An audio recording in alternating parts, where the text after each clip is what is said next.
Inilah kisah ulama yang pulang membawa banyak harta, tapi sang ibu justru mengusirnya. Peristiwa ini terjadi pada abad kedua Hijriah di wilayah Makkah Al-Mukarramah. Pernah hidup seorang ulama besar bernama Imam Syafi'i, penggagas mazhab Syafi'i yang diikuti oleh sebagian besar umat Islam di Indonesia.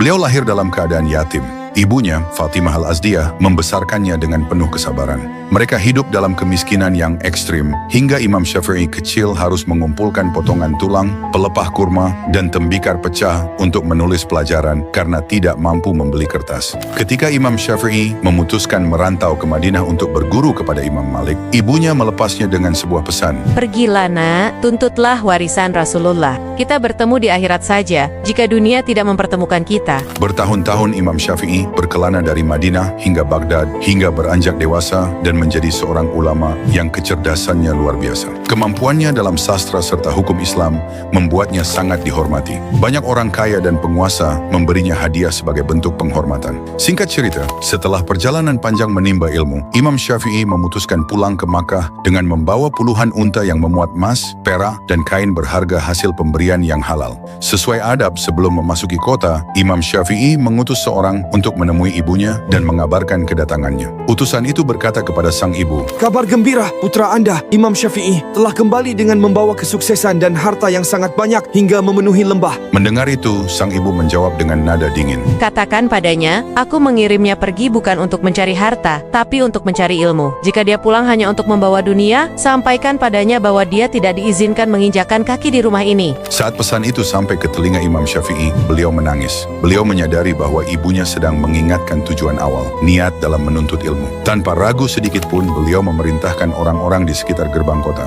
Wahai penduduk Makkah, siapa yang butuh unta, ambil. Siapa yang butuh emas, ambil. Siapa yang butuh kain, ambil. Dalam hitungan jam, harta yang dikumpulkan bertahun-tahun itu ludes dibagikan kepada fakir miskin di pinggiran Makkah. Beliau hanya menyisakan tumpukan kitab, catatan ilmu, dan pakaian yang melekat di badan. Imam Syafi'i kembali mengirim utusan. Katakan pada ibuku, hartanya sudah habis dibagikan. Yang tersisa hanyalah Syafi'i dan ilmunya. Mendengar itu, tangis sang ibu pecah. Beliau membuka pintu rumahnya lebar-lebar dan memeluk putranya seraya berkata, Sekarang, ibu rida padamu. Inilah harta sejati yang ibu harapkan darimu.